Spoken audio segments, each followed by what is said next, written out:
Hola besinya Kak Tani. Lagi-lagi orang terdekat Teh NP kini berbalik membuka tabir seorang NP yang dikenal sebagai ibu peri karena kegiatan sosialnya terutama ODGJ. Jadi NP dilaporkan Gary Julian dan bendahara yayasan yaitu RA Pustika yang diduga melakukan penggelapan uang untuk pembelian mobil yang diduga disebut NP untuk operasional yayasan. Namun setelah ditelusuri oleh Gary dan RA Puspita Besti, mobil tersebut tidak atas nama yayasan sehingga berujung pada laporan dari Gary yang telah dilayangkan ke NP Besti.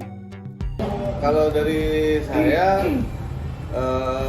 karena memang saya juga menduga ada, itu sudah kita buatkan ya laporannya. Keterangan yang saya dapatkan ketika saya menemukan aliran tersebut, keterangan dari ibu bendahara adalah betul gitu kan, bahwa uang tersebut digunakan untuk pembelian kendaraan operasional. Pada saat itu kita dapat instruksi dari UNP dan tim bahwa saya diminta untuk ke dealer untuk bantu dampingi pelunasan. Dealernya itu Honda Imora di Sentul, HRV tahun 2024 kalau saya nggak salah. Saya tanya ini nanti mobil atas nama siapa? Nah dari pihak dealer itu nggak menyebutkan secara eksplisit gitu. Menurut mereka nanti di Samsat Pak, nanti begini begitu ya. Yang akhirnya saya sempat chat juga ke bendara, Bu, mohon diingatkan kalau bisa itu atas nama yayasan. Gitu. Pada akhirnya kita ketahui kalau kita bersama. Sementara kita masih menunggu hasil dari penyidikan, biar nanti kita akan update lagi ke teman-teman hasil penyidikannya. Kemungkinan bisa kita dapatkan sekitar minggu depan atau 2 minggu itu. Saya langsung melaporkan ke Mas nih, saya kok di DA kayak gini ya. Saya langsung konsultasi sama Mas Giri karena kan yang minta kasih rekening kan Mas Giri. Salah saya di mana ya Mas? Saya bilang gitu kan. Kasih rekening itu kan pribadi saya ya. Saya tidak memberikan kasih orang lain. Itu kan kasih rekening saya sendiri ya. Berarti itu kan punya saya sendiri. Saya untuk membuktikan gitu, membuktikan bahwa saya tidak terlibat gitu. Saya hanya istilahnya numpang lewat untuk mengeluarkan uang yayasan, kemudian saya transfer lagi langsung ke saudara NA. Ya saya sih bekerja ya, nggak punya pikiran seperti itu. Jadi saya pikir dari dulu begitu ya sudah saya melaksanakan sesuai dengan karena ibu nggak paham hukum juga. Ibu disuruh yang ikut. Dan saya berani untuk istilahnya kalau ada apa-apa saya berani untuk membuktikan gitu bahwa saya tidak ikut terlibat, saya hanya menjalankan tugas dan semuanya yang ibu lakukan atas perintah siapa Bu? Atas perintah. Kejutan belum selesai Besti, karena meski belum mau beropini kalau NP menggunakan uang donasi Agus untuk pembelian mobil, namun Gary menegaskan kalau mutasi yang dicek terdapat ada dana keluar 93 juta tersebut memang di periode donasi Agus. Dan ketika polemik kepemilikan mobil yang dibeli menggunakan uang yayasan, Gary yang mengaku belum menanyakan langsung kepada NP mengenai atas nama siapakah mobil tersebut, namun ternyata menemukan petunjuk. Ketika melakukan pengecekan dari plat nomor dengan sistem Samsat, ternyata Besti mobil tersebut atas nama NP. Ya, jadi kalau dilihat kita begini ya beropini, kita nggak berani beropini seperti itu. Tapi kalau memang dilihat dari mutasi uang masuk, pada saat itu masih periode mutasi pembukaan untuk Mas AS gitu kan, dan pengeluaran yang saya cek di situ masih diperuntukkan untuk Mas AS. Nah itu yang saya pertanyakan. Masih di periode itu gitu kan. Ya. 93 juta dari mutasi rekening, masalah dia harganya berapa ya? Kita bukan itu lagi. Ranahku lagi, aku belum nggak bisa berapa itu. Di tanggal 21 Desember keluar 93 juta dari rekening yayasan karena klien saya adalah bendaharanya. Memang pada saat itu rekan-rekan yang lain gitu kan melakukan pengecekan terhadap mobil tersebut, dan di situ sudah ada plat nomornya dicek menggunakan sistem Samsat, dan di situ atas nama pribadi BNP. Itu adalah petunjuknya yang kita lakukan. Kita nggak tahu sama sekali Karena saya nggak mungkin nanya juga, karena saya sampai saat ini kan masih di blok, dalam keadaan WA di blok, IG di blok, TikTok di blok. Masih ada lagi Besti, Gary yang merasa begitu kecewa dengan NP lantaran membuat narasi tentangnya yang menurutnya tidak bisa dibuktikan secara dianggap berlindung di balik gender. Jika Gary membuktikan narasi tersebut dengan berdalih NP merasa diserang laki-laki, ternyata diungkap oleh Gary yang memiliki beberapa saksi kejadian saat itu kalau ia saat itu dijadikan ketua bukan hanya karena permintaan NP, tapi Besti juga untuk melindungi NP yang ketakutan di penjara lantaran pengalihan donasi polemik Agus Besti. Jujur kita kecewa lah, apalagi narasi-narasi beliau yang saya dengar gitu kan juga merembet kemana-mana, dan itu sama sekali narasi-narasi yang nggak bisa dia buktikan, makanya dia munculkan dalam narasi kan gitu. Kalau semuanya saya klarifikasi nanti akan bilang diserang laki-laki segala macam, dan itu sungguh sangat mengecewakan. Bilangnya gimana diserang laki-laki? Diserang oleh laki-laki lah, berlindung di balik gender kalau menurutku gitu kan. Karena gini, baik gender laki-laki ataupun perempuan itu sama dalam hukum. Betul. Gitu kan, dan ketika melakukan satu kesalahan ya itu sama porsinya kan, seperti itu. Betul. Dan yang jadi sangat mengecewakannya adalah saya diminta untuk jadi ketua oleh Ibu NP dan tim kuasa hukumnya Ibu NP untuk menyelamatkan Ibu NP dari ketakutannya tentang akan dipenjara ketika mengalihkan polemik donasi Agus. Kan itu ketakutan beliau yang awal. Itu pun diketahui Bang Densu, diketahui PH Donatur. Itu dugaannya. Dia keluar dari ketua karena kekhawatiran itu. Iya, bukan dugaan, saya pastikan itu fakta karena berbicara langsung dengan saya kan seperti itu. Oke. Tak ingin kesalahan atas apa yang pernah dilakukan dan dinyatakan oleh NP, Gary yang memutuskan untuk menguji hal tersebut dengan membuat laporan untuk NP ini pun menyatakan perihal uang dana donasi Agus sebesar 94 juta lebih itu ternyata hanya bisa dibuktikan 35 juta aja Besti. Sementara sisanya Gary yang mempertanyakan kepada bendahara justru mengaku sempat menerima adanya keanehan bukti laporan. Karena hal tersebut pihak yayasan hanya bisa mengetahui berdasarkan mutasi. Ya laporannya sempat ditahan ya pakai mutasi jadinya. Gitu kayaknya nih Besti. Duh kenapa masih ditahan sih laporannya? Ada pertanyaan uang keluar untuk donasi AS itu sebesar 94 juta sekian. Tapi yang bisa saya buktikan, karena kan saya diminta untuk membuktikan pemberian donasinya, ya kan? Yang bisa saya buktikan adalah yang di statement oleh Ibu NP di akun channel YouTube pribadinya, yaitu sebesar 23 juta, ya kan? Plus 12 yang masuk ke rekening Mas AS, gitu. Jadi 35 juta. Nah sisanya itu saya pertanyakan kembali ke Bu Bendahara. Dan di situ sempat ada penahanan juga tuh yang saya minta laporan keuangan segala macam. Jadi kita waktu saat itu prosesnya hanya berdasarkan mutasi aja. Jadi emang agak kesulitan memang gitu kan.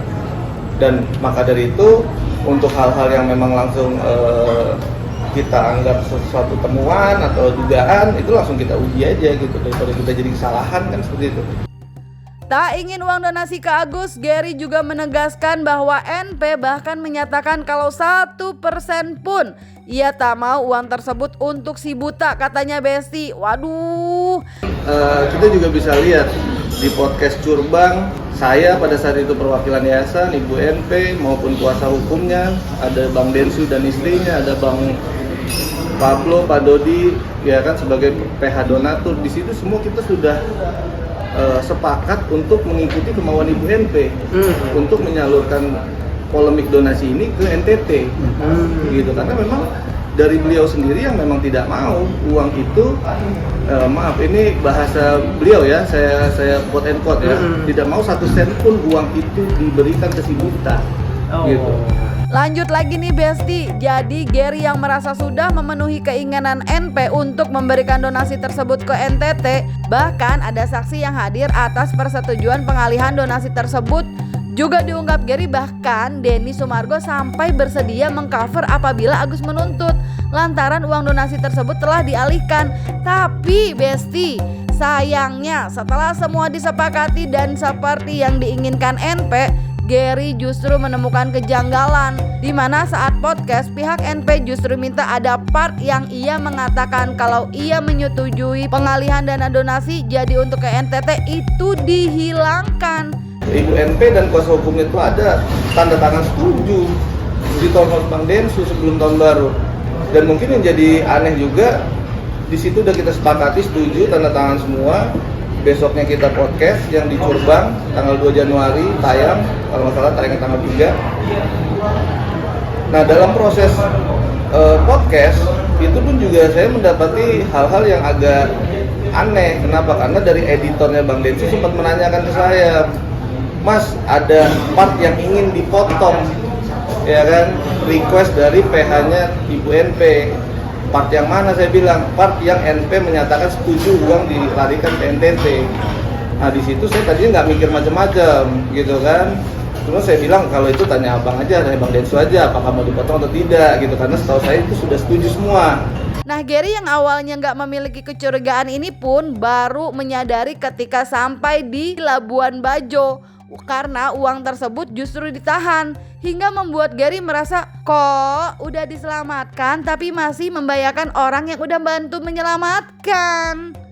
Dan kejadian saya dan Bang Densu sudah di Labuan Bajo, duit pun ditahan. Di situ saya teringat, oh ini maksudnya, begitu kita sudah sedemikian rupa bantu dia, kita juga mau dicelakain di sana, kan seperti itu kurang lebih. Bahkan setelah selesai penyaluran donasi saya lakukan, Bang Densu juga sempat bilang kan, hati-hati ntar habis dari sini kamu diserang terang. Betul aja, saya dituduh gelapin, saya dituduh ngambil 35 juta, saya dituduhin ini segala macam gitu kan. Wah, tidak seperti kelihatannya ternyata ya Besti.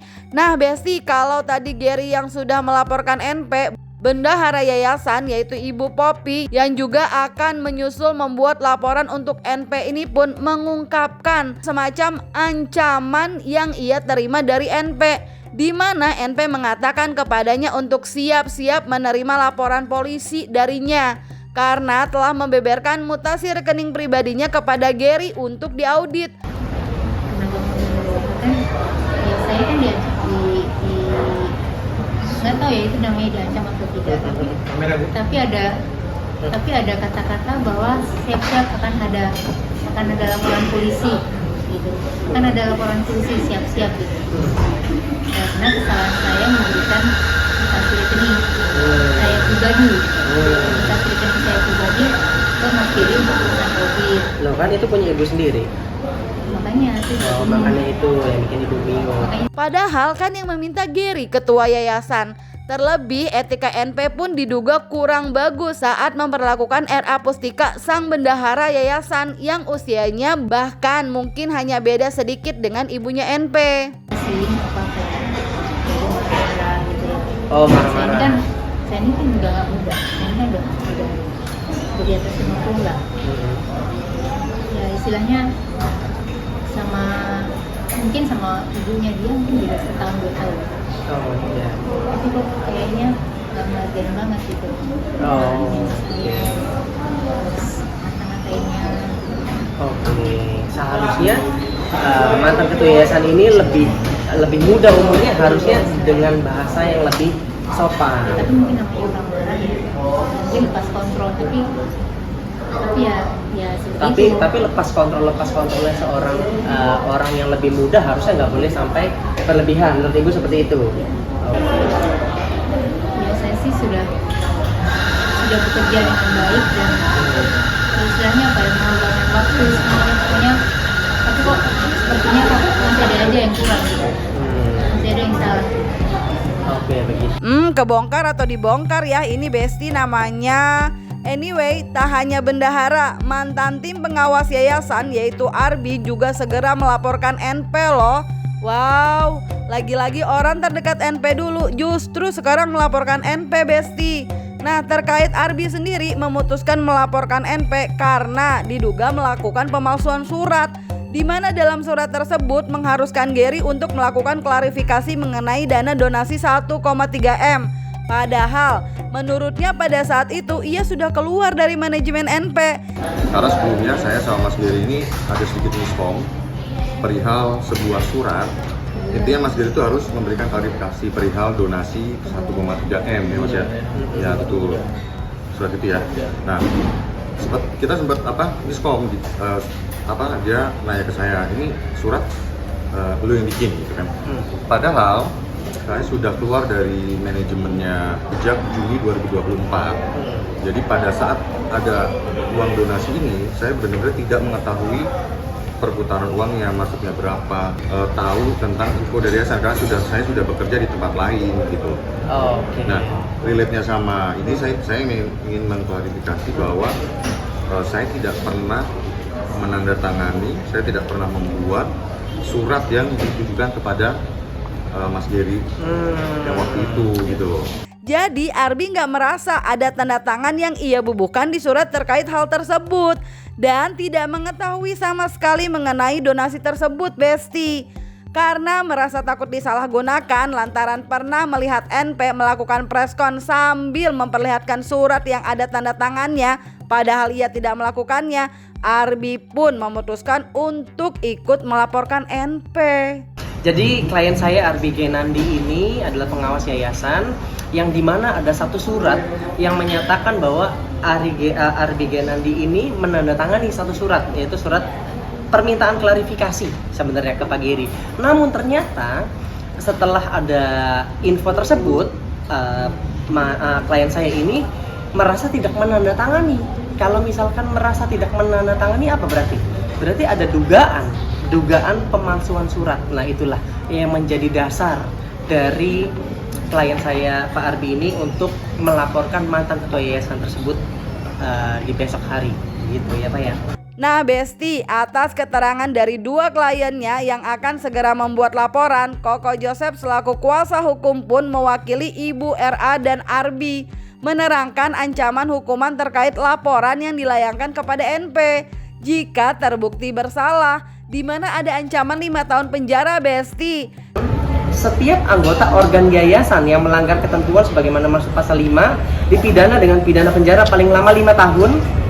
Dan di pasal 2-nya selain pidana penjara, anggota organ yayasan sebagaimana dimaksud dalam ayat 1 juga dikenakan pidana tambahan berupa kewajiban mengembalikan uang, barang atau kekayaan yayasan yang dialihkan atau dibagikan. Itu tentang yayasan undang-undangnya. Lalu menurut pasal 374 KUHP, penggelapan yang dilakukan oleh orang yang penguasaannya terhadap barang disebabkan karena ada hubungan kerja atau karena pencarian atau karena mendapatkan upah untuk itu diancam dengan pidana penjara paling lama 5 tahun. Jadi klien saya atas seluruh peristiwa yang dimaksud, klien saya selaku bendahara umum yayasan dengan sadar dan tanpa paksaan dari pihak manapun secara pribadi mendukung jika ada audit dan analisa secara terbuka, transparan dan akuntabilitas. Dan klien saya, betul ya Bu ya, secara sukarela memberikan semua data transaksi rekening pribadi, baik mutasi rekening koran milik klien saya pribadi dan juga data transaksi milik yayasan, karena Ibu sekarang masih menjabat. Dan Ibu Popi yang diwakili oleh Koko Joseph selaku tim kuasa hukumnya karena kondisi sedang sakit ini pun memberikan pernyataannya yang bersedia diaudit data transaksi dan mutasi rekening pribadinya dan bersedia nih memberikan keterangan sebenar-benarnya di hadapan publik. Klien saya juga mengizinkan atas seluruh hasil analisa keuangan pada rekening milik klien saya untuk disampaikan secara terbuka, baik kepada pihak berwajib maupun di ruang publik seperti ini, tanpa adanya batasan apapun bila diperlukan. Betul ya Bu ya? Bahwa seluruh kegiatan klien saya selama menjabat sebagai bendahara umum yayasan merupakan perintah dari mantan ketua yayasan baik secara lisan dan atau chat melalui aplikasi WhatsApp dan atau melalui pihak lain yang terkait dengan yayasan. Lalu yang terakhir, bahwa seluruh kegiatan yang dimaksud klien saya bersedia memberikan keterangan yang sebenar-benarnya kepada pihak yang berwajib dan di muka umum seperti ini. Penjelasan ini diberikan sebenar-benarnya oleh klien saya, betul ya Bu, sebenarnya saya jelaskan tadi ya. Saya mendampingi beliau untuk menjelaskan karena beliau kondisinya sedang sakit ya. Kita sampaikan ini dengan iktikat baik pastinya dan demi kepentingan umum. Kombo ya Besti jadinya. Dilaporkan Gary udah, menyusul laporan nanti dari Arbi, mantan pengawas yayasan, dan Ibu Poppy selaku bendahara yayasan. Nah Besti, perihal tersebut Gary pun menambahkan nih kalau ia pun menyayangkan mengenai Ibu Poppy menjadi terseret, apalagi sampai dimaki dan menerima ancaman yang diduga dari NP. Kalau dari saya sih mungkin ya ini di sini sekaligus minta maaf ya ke bendahara, jadi tersangkut sangat jauh gitu ya Bu Poppy ya dalam proses kegiatan kita di NTT itu. Memang betul ada terjadi penahanan uang gitu ya Bu ya, yang memang itu real, itu fakta gitu kan. Dan hal tersebut bukan kita ngarang-ngarang, enggak, kita memang lurus aja karena pada saat itu mungkin saya bisa jadi ketua yayasan itu bukan secara ujuk-ujuk tiba-tiba, itu semua diatur oleh yang bersangkutan gitu kan. Dan nggak mungkin serta-merta juga Ibu Bendahara mengirimkan sejumlah uang besar untuk kita ke NTT itu tanpa sepengetahuan beliau gitu kan. Dan Berarti semuanya atas perintah Ibu NP tersebut, dan sudah dijalankan dengan sebaik-baiknya justru malah dimaki-maki kan seperti itu. Oh itu yang menjadi pada saat pokoknya poin itu. Pasalnya menurut Gary, bahkan selama yayasan berdiri, Ibu Poppy sudah melakukan tugasnya sesuai porsinya. Bahkan mengenai keberangkatannya ke NTT pun, Gary menegaskan Ibu Poppy tidak akan serta-merta mengalirkan dana kalau bukan persetujuan dan permintaan NP. Ya yang saya baru tahu tadi ya ternyata ada ancaman segala macam, itu kan ya kurang baik lah gitu ya. Bahwa yang dilakukan Ibu Bendahara itu sesuai dengan porsinya gitu kan. Dan terbukti saat diaudit itu juga pola yayasan 1 tahun ke belakang bahkan sejak berdiri itu polanya seperti itu. Duit dari rekening yayasan ke rekening bendahara, baru bendahara sebar. Oh Gitu itu jadi bukan satu hal yang baru memang. Oh sudah lama itu berarti ya? Sudah berjalan seperti itu gitu ya Bu ya. Dan ketika itu kenapa pada hari itu bendahara melakukan seperti itu dijadikan masalah. Nah Besti, belum selesai karena Ical, kuasa hukum Gary pun yang menyatakan laporan kliennya yaitu Gary Julian terkait tuduhan penerimaan uang sebesar 100 juta ini telah diterima katanya Besti laporannya. Bahkan mulai memasuki pemeriksaan. Ia pun menyatakan mengenai bukti yang ia miliki tentang uang yang digunakan adalah untuk proses audit yayasan. Dan justru menemukan kejanggalan terhadap aliran dana yang perlu diuji. Makanya memutuskan membuat laporan ke Polda Metro Jaya. Terlebih ada juga tuduhan tentang uang 90 hingga 100 juta dari donasi Agus yang dilayangkan kepada Gary. Padahal uang tersebut sudah diberikan dan sisanya untuk operasional yayasan yang dapat dibuktikan. Tuduhan di publik terkait penerimaan uang 100 juta itu kita punya bukti bahwa uang itu memang kita gunakan untuk proses audit internal maupun eksternal yang selama ini dari yayasan berdiri itu belum pernah dilakukan. Dari proses audit hasil sementara bahwa kita menemukan ada beberapa aliran dana yang patut kita uji ke pihak yang berwajib. Makanya kemudian saya memberikan advice kepada saudara klien saya, saudara Gary, untuk dibuatkan laporan di Polda Metro Jaya. Hari ini kita sudah proses pemeriksaan, laporan sudah diterima pada tanggal 3 Februari kemarin. Itu pertama. Untuk yang kedua juga ada tuduhan kepada klien saya bahwa terkait dana sekitar 90-100 juta yang masuk ke rekening yayasan dengan keterangan donasi Agus. Memang saudara Agus diberikan sebesar, setelah saya tanya kepada ketua dan bendahara, sebesar 23 juta ya, sekitar 23 juta yang memang saya tanya lagi kemudian kepada ketua dan bendahara, sisanya digunakan untuk dana operasional yayasan. Jelimet dan combo berapa tuh Besti kalau udah pada angkat bicara begini? Orang-orang dekat justru sekarang melaporkan. Nah menurut Besti hal ini karena sebenarnya adalah tabiat asli yang harus mereka ungkap karena nggak mau dijadikan tumbal atau karena apa ya Besti? Isi di kolom komen, jangan lupa like, subscribe biar dapetin video berita kece lainnya. Cuma di Kata Ani Besti. Pasti kata Ani dong.